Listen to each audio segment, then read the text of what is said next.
Pace ecos esperando un momento en que mi padre me pidiera perdón. Cuando finalmente lo hizo, descubrí que perdonar duele más que el rencor que había cargado toda mi vida. No sé exactamente cuándo empecé a esperar esas palabras. Tal vez. Few después de mi décimo cumpleaños, cuando todos los niños del colegio llegaron con sus padres menos yo. O quizás fue el día de mi graduación universitaria, cuando busqué su rostro entre la multitud sabiendo que no estaría allí, pero esperando siempre esperando que algo milagroso ocurriera. La esperanza es así de cruel. Te mantiene atada a algo que sabes que probablemente nunca llegará, pero no puedes evitar alimentarla en silencio. Como una vela que se niega a apagarse aunque el viento sopla con fuerza. Mi padre fue una sombra. En mi infancia. No el tipo de sombra reconfortante que te protege del sol intenso, sino esa sombra confusa que nunca sabes si está allí o si solo es un juego de luces. Físicamente estaba presente de vez en cuando, pero emocionalmente era un extrago que comparsa mi apellido. Recuerdo que de pequeña mi preguntaba que había hecho mal, que parte mí era tan difícil de amar, que ni siquiera mi propio padre podía cuidarse. Durante ecos construí morales alrededor de esa pregunta. Me convencí de que no lo necesitaba, de que estaba mejor sin él. Me gradué con honors, construí una carrera exitosa, formé amistades sólidas. Hice todo lo posible por demostrar, principalmente a mí misma, que su ausencia no me había definido. Pero las mentiras que nos contamos en nosotros mismos son las más peligrosas, porque las creemos con tanta intensidad que se vuelven parte de nuestra identidad. Entonces, hace 3 meses, recibí una llamada. Un mero desconocido que, normalmente, habría ignorado, pero algo en mi interior me dio que contestara. Era él. Su voz sonaba más vieja, más cansada, casi frágil.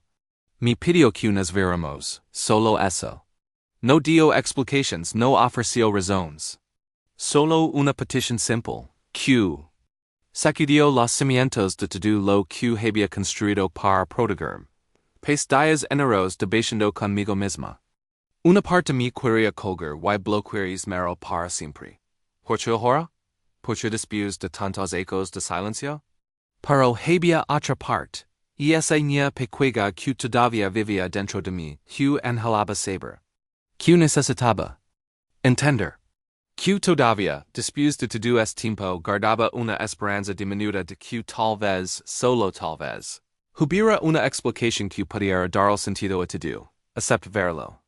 No sé si fue valencia o simple curiosidad, pero le envié un mensaje confirmando que nos encontraríamos en una cafetería pequeña y tranquila en el centro de la ciudad. Escogí ese lugar porque era neutral, sin recuerdos asociados. No quería que nada contaminara ese momento. Fuera lo que fuera que estuviera por venir. Los días previos al encuentro fueron una montaña rusa emocional. Me descubrí ensayando conversations. En mi mente, imaginando diferentes escenarios. A veces me veía gritando todas las cosas que nunca le había dicho. Otras veces me imaginaba simplemente levantándome y marcándome sin decir una palabra. Pero la mayoría de las veces, me veía sentada frente a él, en silencio, esperando que sus palabras finalmente llenaran ese vacío que había cargado durante décadas. La noche anterior, apenas pude dormir. Me preguntaba cómo sería verlo después de tanto tiempo. ¿Seguiría pareciéndose al hombre que recordaba de mi infancia, o el tiempo lo habría transformado en alguien irreconocible? ¿Sentiría algo al verlo? ¿O la distancia emocional que había cultivado durante ecos me protegería de cualquier sentimiento? Cuando llegó el día me arregló con cuidado. No por quisiera impresionarlo, sino porque necesitaba sentirme fuerte. En control. Elegí ropa que me hacía sentir segura, profesional. Como si pudiera ponerme una armadura invisible que me protegiera de lo que estaba por venir. Me mirar al espejo antes de salir y veía una mujer adulta, exitosa, independiente. Pero en mis ojos también veo y esa niña que todavía esperaba que su padre la viera, la valorara, la quisiera. Liga la cafetería 10 minutos antes de la hora acordada. Pediante que sabia que no tomaria, y me senté en una mesa cerca da la ventana. Mis manos temblaban ligeramente, mientras sostenía la taza caliente, buscando en es calor algo de consuelo. Observaba a las personas pasar por la calle, envidiando su normalidad, sus vidas que probablemente no estaban a punto de cambiar en los próximos minutos y entonces lo vi. Caminaba despacio, más despacio de lo que recordaba. Su espalda era tan recta, su cabello casi completamente gris, se veía letters. Pequeño, vulnerable, nada como el gigante inalcanzable que había ocupado tanto espacio en mi mente durante todos estos ecos. Por un momento sentí algo parecido a la lástima, pero rápidamente lo guardé. No podía permitirme esos sentimientos no todavía liters. Nuestras miradas se encontraron a través del cristal. Y en esos instantes supe que nada volvería a ser igual. Entró a la cafetería con pasos inseguros como si dudara de su derecho a estar allí. Me levanté por instinto, un reflejo de educación que mi madre me había inculcado, y nos quedamos frente a frente por un momento que pareció eterno. No hubo abrazo. En esa cuera un apretón de manos. Solo un gesto torpe con la cabeza antes de sentarnos, uno frente al otro, con la mesa como un océano entre nosotros. El silencio inicial fue denso, incómodo. Yo miraba mi tour mientras jugaba nerviosamente con los labios que había dejado sobre la mesa. Podía sentir su mirada sobre mí, estudiándome, buscando quizás rostros de la niña que había letters dejado atrás. Me pregunté si había letters. ¿Reconoce algo de sí mismo en mí? ¿O era yo una completa extraga con su mismo apellido? Finalmente, él rompió el silencio. Su voz temblaba ligeramente cuando comenzó a hablar. Me cono que había estado enfermo. Nada grave, aseguró rápidamente. Como si tuviera miedo de que yo pensara que solo había venido por lástima. Pero había sido suficiente para hacerlo reflexionar sobre su vida, sobre las decisiones que había tomado, sobre todas las personas que había dejado atrás. Yo escuchaba sin interrumpir, pero dentro de mí se libraba una batalla. Cada palabra suya despertaba un recuerdo, una herida que había intentado cerrar con el tiempo. Menciono que siempre había querido ser un buen padre. Yo recuerdo todas las noches que había logrado preguntando por qué no era suficiente para él. Dio que las circunstancias habían sido complicadas, yo reviví cada evento importante.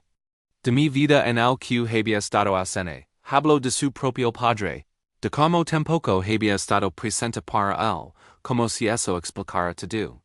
Como si el dolor se transmitiera de generación en generación y eso lo absolviera de responsabilidad. Yo quería gritar que es no era motivo que él había tenido la oportunidad de romper ese ciclo y había elegido no hacerlo. Pero me quedé calada, apretando las manos bajo la mesa, sintiendo como las uñas se me clavaban en las palmas.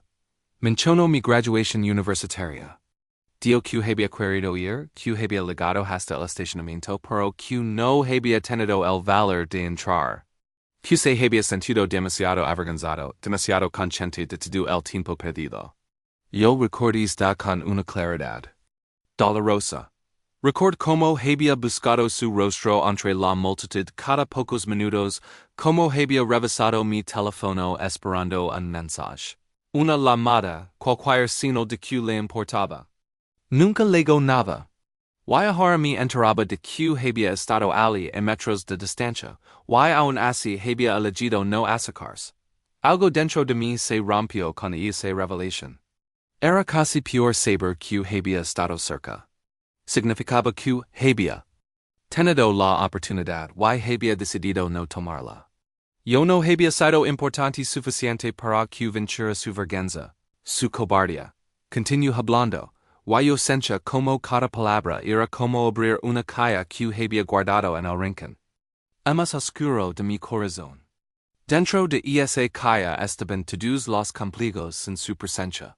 Todas las noches en que había necesitado un consejo, no había tenido a quien acudir. Todos los momentos de mi vida en los que simplemente había querido que alguien me dijera Q estaba haciendo las cosas bien. Me habló de mi madre. De cómo la había amado pero no había sabido cómo ser lo que la necesitaba. De cómo la había defraudado. De cómo había huido porque era más fácil que enfrentar sus propias limitations. Yo pensé en mi madre, en cómo había trabajado dos empleos para darme todo lo que necesitaba, en cómo nunca se había cuidado. En cómo había sido madre y padre, al mismo tiempo. Y sentí una oleada de rabia hacia este hombre que se sentaba frente a mí, esperando. ¿Che? ¿Comprensión? ¿Absolución? Pero había algo en su voz, una sinceridad que no podía ignorar. No estaba inventando excusas baratas y tratando de pintarse como víctima. Simplemente estaba contando su verdad, por dolorosa y insuficiente que fuera. Y yo, a pesar de todo, necesitaba escucharla. Hablo de momentos específicos. De cuando yo tenía 7 años y participé en una obra de teatro escolar. Dio que mi madre la había enviado fotos y que las había leídos, guardado. Que me había visto. Disfrazada de árbol y había sentido un orgullo que no tenía derecho a sentir. Yo ni siquiera sabía que mi madre la había enviado esas fotos. Nunca me lo había mencionado. Me contó que había seguido mi carrera profesional en silencio. Que me había buscado en internet, que había visto mis logros desde la distancia. Parte me quería gritar que eso no era suficiente. Que seguir mi vida como si fuera un programa de televisión no lo convertía en padre. Para otra parte, más pequeña y vulnerable, se sentía extrañamente validada. Al menos había pensado. En mí. Al menos no había sido completamente olvidada. El mesero se acercó 2 veces a preguntarnos si queríamos ordenar algo más. Ambas veces lo despedimos con un gesto. El té en mi taza se había enfriado hace tiempo. Pero seguía aferrándome ella como si fuera un salvavidas.entonces. Después de lo que parecieron horas, pero probablemente fueron solo 30 minutos, él se detuvo. Respiró profundo, como reuniendo courage, y me miró directamente a los ojos por primera vez desde que había comenzado a hablar. Y pronunció las palabras que había esperado escuchar durante más de 30 años. Lo siento. 2 palabras simples. 2 palabras que había imaginado 1000 veces, que había ensayado. En mi mente como me harían sentir. Había creído que me traerían paz, que cerrarían heridas, que de alguna manera arreglarían todo lo roto. Pero no fue así. En lugar de alivio, sentí un peso en mi en el pecho. En lugar de paz, sentí una confusión abrumadora. Porque esas palabras, por mucho que las hubiera esperado, no cambiaban nada de lo que había vivido. No me devolvían los ecos perdidos, no borraban el dolor. No transformaban mágicamente nuestra relación en algo que nunca había sido. En ese momento comencé a entender algo que nunca había considerado, que tal vez el perdón que había esperado no sería el final feliz que había imaginado. Me quedé mirándolo, esperando sentir algo diferente. Esperando que esas 2 palabras destaparan algún tipo de liberación. Como en las películas donde el perdón liga acompañado de música emotiva, y se resuelve en cuestión de minutos. Pero la realidad no funciona así. La realidad es mucho más complicada, mucho más dolorosa. Lo siento, había dicho. Yo no sabía qué hacer con eso. Asentí levemente, no porque aceptara su disculpa, sino porque no tenía palabras. Mi garganta estaba cerrada, como si algo muy pesado estuviera presionando contra ella. Sentí que las lágrimas comenzaban a formarse en mis ojos, pero las contuve. No quería llorar frente a él. No quería darle eso se fue poco después, diciendo. Sola en esa cafetería con un té frío y un torbellino de emociones que no sabía cómo procesar. Conduje casa en piloto automático, sin recordar realmente el camino. Cuando me senté en el sofá, y simplemente me quedé allí, inmóvil, tratando de entender qué acababa de pasar. Durante días no pude dejar de pensar en ese encuentro. Repetí sus palabras en mi mente, una y otra vez, buscando algo. Que me hubiera perdido, algún significado oculto que pudiera explicar por qué me sentía peor que antes. Se suponía que esto debía ayudar. Se suponía que escuchar esas palabras debía sanar algo dentro de mí. Entonces, pochidolia tanto. Llamé a mi mejor amiga, Laura, tratando de explicar lo que sentilators. Ella había estado allí durante. Todos estos ecos, había visto mi lucha, mi dolor. Esperaba que pudiera ayudarme a entender. ¿No es esto lo que siempre quisiste? Me preguntó, con genuina confusión. Finalmente te pidió perdón, ¿no deberías sentirte aliviada? Pero ahí estaba el problema. No me sentía aliviada, me sentía perdida. Traicionada, incluso por mis propias emociones. Había construido toda una narrativa alrededor de ese momento. Durante ecos me había dicho a mí misma que si él solo reconociera lo que había hecho, si solo dijera que lo sentía, entonces yo podría seguir adelante. Podría cerrar ese capítulo de mi vida y finalmente ser libre. Pero ahora que había sucedido me daba cuenta de que no sabía cómo ser libre. No sabía quién era yo sin ese dolor. Esta revelación me golpeó como un tiarán. Me quedé despierta y esa noche, mirando al techo. Enfrentando una verdad incómoda, había dejado que la ausencia de mi padre me definiera. Cada decisión que había tomado, cada logro que había alcanzado, había estado tenido por el deseo de demostrar que no lo necesitaba. Mi éxito profesional, mi independencia feroz, incluso la forma en que me relacionaba con los demás. Todo estaba construido sobre la base de ese vacío que él había dejado. Había usado mi dolor como motivación. Durante tanto tiempo que se había convertido en parte de mi identidad. Era la niña que había triunfado a pesar de su padre ausente. Era fuerte porque había tenido que serlo. Era independiente porque no había tenido otra opción. Pero ¿quién era yo si dejaba ir todo eso? Empecé a notar patrones en mi vida que nunca había visto antes. La forma en que mantenía a las personas a cierta distancia, siempre lista para que me abandonaran. La manera en que me saboteaba las relaciones románticas justo cuando empezaban a volver serias porque en el fondo creía que todos eventualmente se irían. La necesidad constante de demostrar mi valor, de ser perfecta, como si finalmente pudiera ganar el amor que nunca recibí de niña. El rencor se había convertido en mi armadura. Me protegía de ser vulnerable, de confiar, de abrirme completamente a alguien. Mientras pudiera culpar a mi padre por mis miedos, no tenía que enfrentarlos realmente. Mientras pudiera estar enojada con él, no tenía que examinar las formas en que yo misma me estaba lastimando. Perdonarlo significaba quitarme esa armadura. Significaba estar expuesta, vulnerable, sin excusas. Y eso me atraía más que cualquier otra cosa. Me encontré cuestionando todo. ¿Realmente quería perdonarlo? O solo quería perdonarlo porque eso es lo que se supone que debe ser la gente buena? Perdonar lo haría mejor persona. ¿O solo me convertiría en alguien que acepta ser tratada mal? Busca artículos sobre el perdón, lee libros. Trate de encontrar alguna fórmula que me dijera cómo se supone que debía sentirme, pero cada fuente decía algo diferente. Algunos decían que el perdón era esencial para sanar. Otros decían que está bien no perdonar que no le debes tú. Pasa quiente hirio. Estaba antes confundida que nunca. Una noche. Mientras navegaba sin rumbo por las redes sociales, vi una publicación de una vieja compañera de universidad. Estaba con su padre en una foto, ambos sonriendo, en lo que parecía ser una cena familiar. Un sentimiento amargo se instaló en mi pecho. Envidia, resentimiento, pero también algo más profundo. Duelo. Estaba de duelo por algo que nunca había tenido. Estaba de duelo por la relación padre-hija que había imaginado de nenalados. Estaba de duelo por todas las versiones de esa relación que nunca existirían. Y darme cuenta de esto abrió una herida que pensé que había cerrado. Hace mucho tiempo, por perdonar a mi padre significaba aceptar que esa relación idealizada nunca existiría.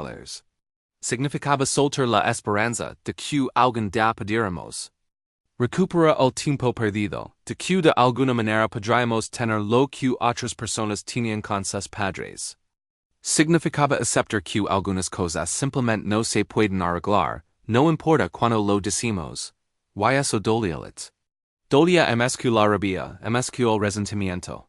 Porque la rabia me mantenía conectada a la posibilidad del cambio. La rabia me decía que esto importaba, que él importaba lo suficiente como para seguir enojada, pero el perdón era como soltar un globo y verlo aliarse para siempre. Era final. Era real. Me di cuenta de que había estado aferrando mal dolor porque soltar significaba aceptar la pérdida. Y aceptar la pérdida significaba enfrentar el hecho de que mi padre nunca sería quien yo necesitaba que fuera. Que nunca podría darme lo que una niña de 7 días 15 años había necesitado. Que es tiempo se había ido y no volvería. El perdón no era el regalo hermoso que había imaginado. Era un proceso doloroso de duelo, de aceptación, de soltar no solo a la persona que me había herido, sino también a la versión de mí misma que había sido moldada por ese dolor. No estaba segura de estar lista para eso. Pasaron semanas. En esta lucha interna. Había días en que sentía que estaba progresando, que finalmente entendía lo que necesitaba hacer. Y luego había días en que retrocedía completamente. Sintiendo perdida y confundida como en el primer momento. Fue durante una de esas noches difíciles, cuando ocurrió algo inesperado.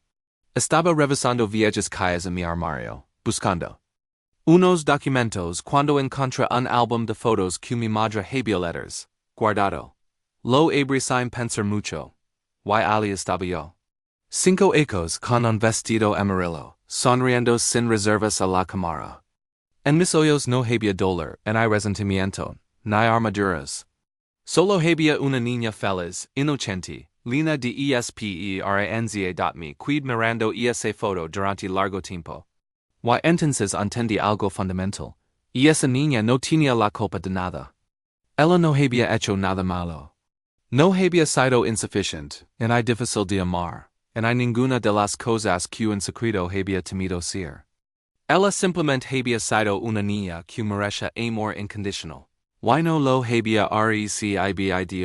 Por primera vez en mi vida, sentí una compasión profunda por esa versión más joven de mí misma.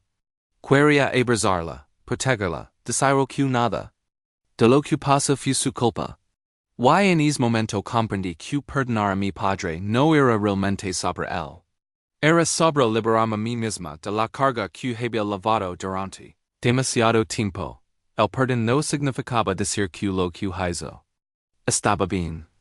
No significaba olvidar o pretender que el dolor no había letters existido. No significaba que debíamos tener una relación cercana o que de repente sería perfecto entre nosotros. El perdón era simplemente soltar el peso de esperar que el pasado fuera diferente.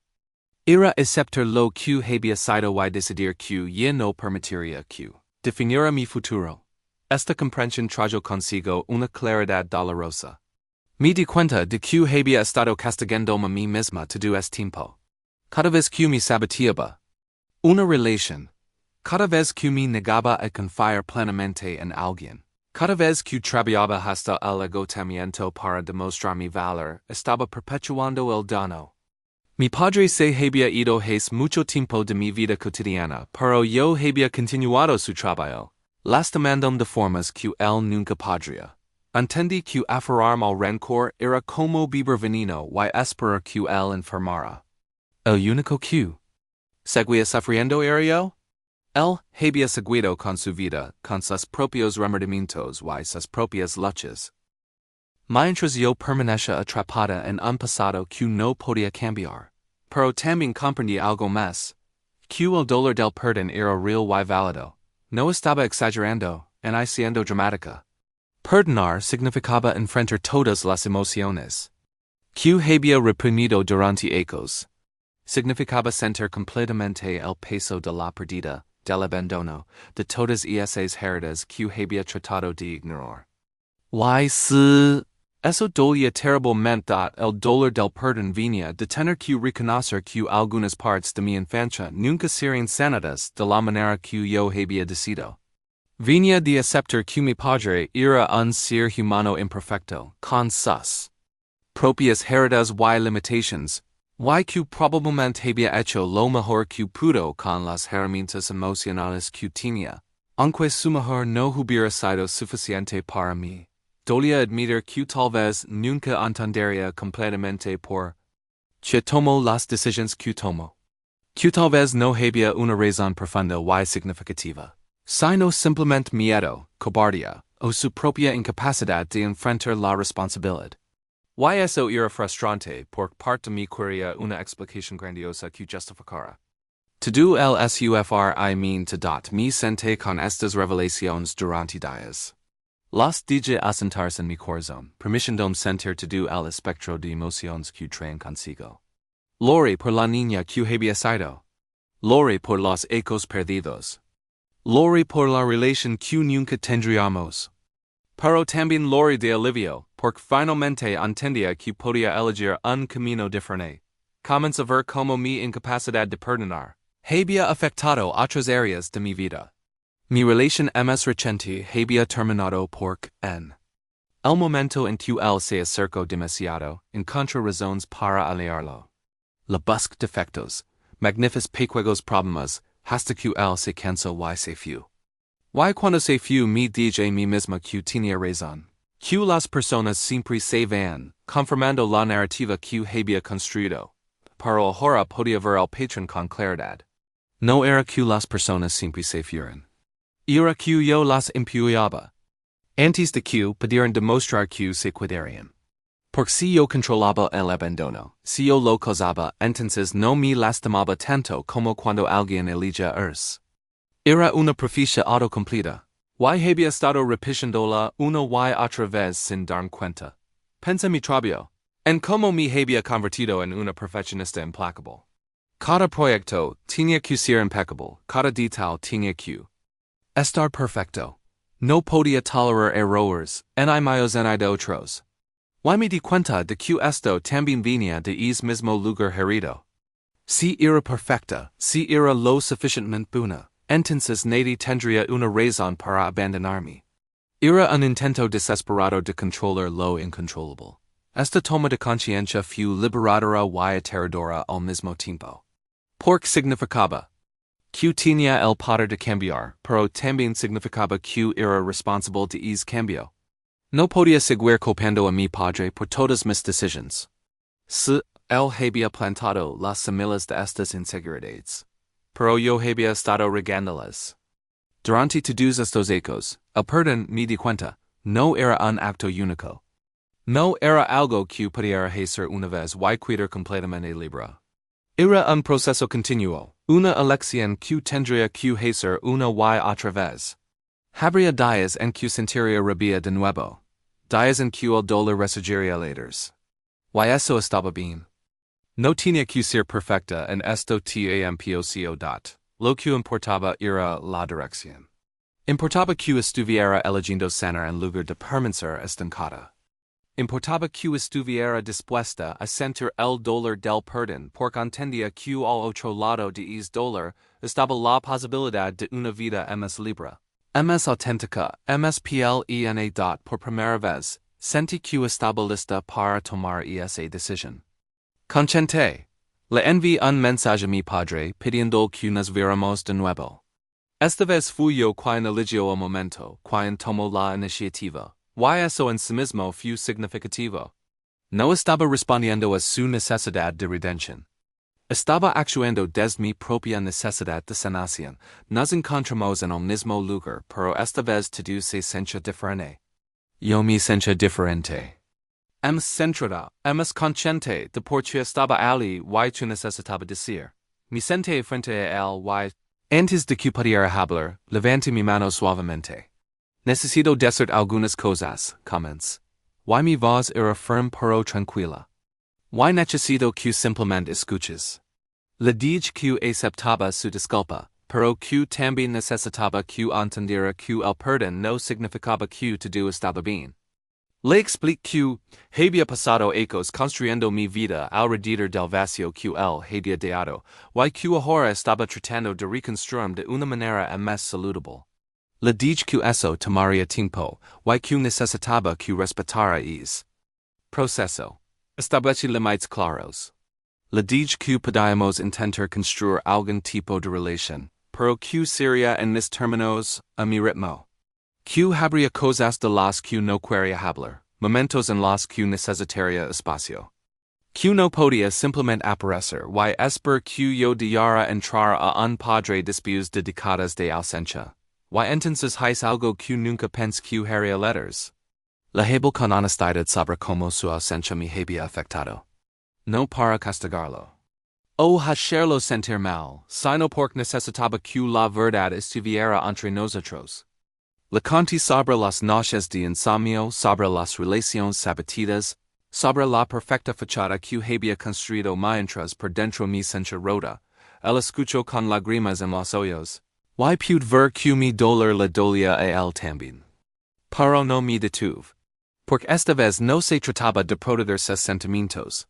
Se trataba de honrar mi verdad. Cuando terminó, hubo un largo silencio.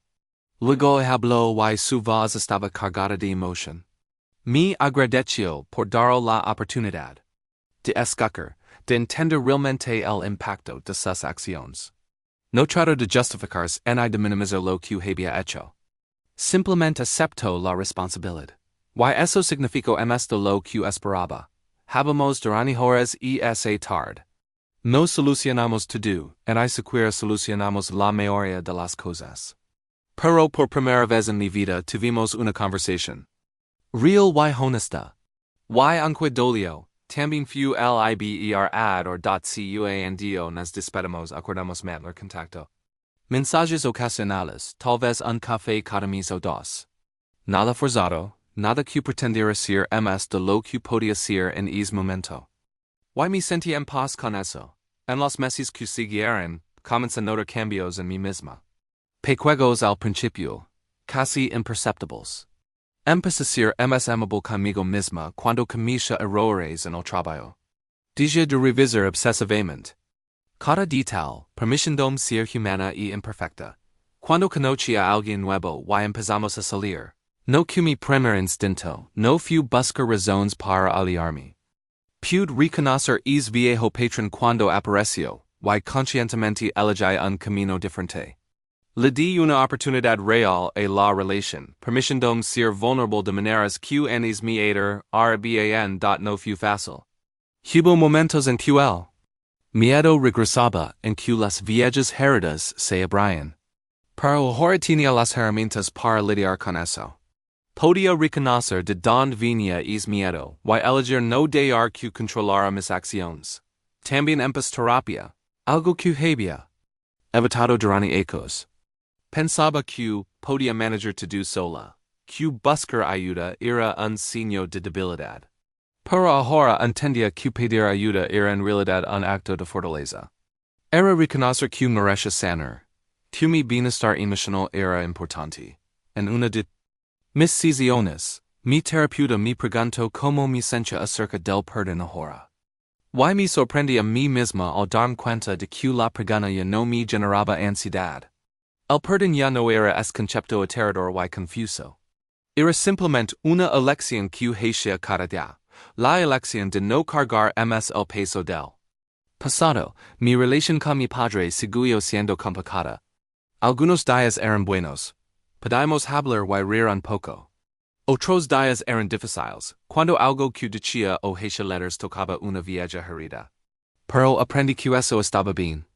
No tenía que ser todo o nada. Podía tener una relación imperfecta con él, y aún así, estar sanando. Lo más importante fue que aprendí a separarme de esa narrativa de la hija abandonada que había lavado durante tanto tiempo. Esa era parte de mi historia, pero ya no era toda mi identidad.